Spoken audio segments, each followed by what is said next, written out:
આજે બલિદાન દિવસ નિમિત્તે અખિલ ભારતીય પૂર્વ સેના પરિષદ દ્વારા ભગતસિંહની પ્રતિમાને પુષ્પાંજલિ અર્પણ કરવામાં આવી।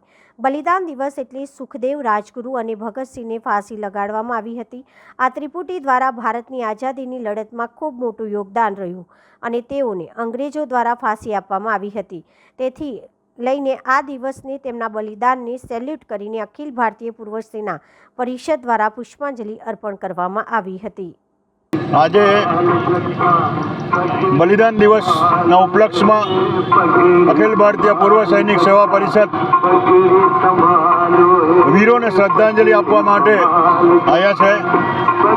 1931ની અંદર આ ત્રણ વીર બલિદાની યુવાનોએ પોતાની સર્વસ્વ બલિદાન ભારત દેશની આઝાદીના ઉપલક્ષમાં આપી દીધી હતી। અંગ્રેજો સામે એમને ચળવળને લીધે એમને ફાંસીની સજા આપી અને હસ્તે મોડે એમણે દેશ માટે ફાંસી આપી।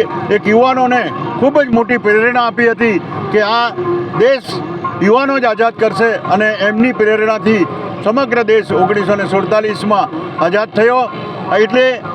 એટલા માટે જ આખે સમગ્ર ભારત દેશ આજે બલિદાન દિવસની ઉજવણી કરે છે, એમને શ્રદ્ધાંજલિ આપે છે અને યુવાનોએ આનાથી એક પ્રેરણા લઈ ભારતની રક્ષા માટે તત્પર રહેવા માટેની ખૂબ જરૂર છે।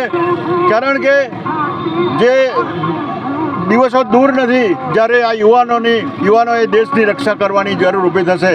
માટે આજે એ જ યુવાનોને સંદેશ છે કે દેશ બચાવો અને રક્ષા કરો। જય હિન્દ।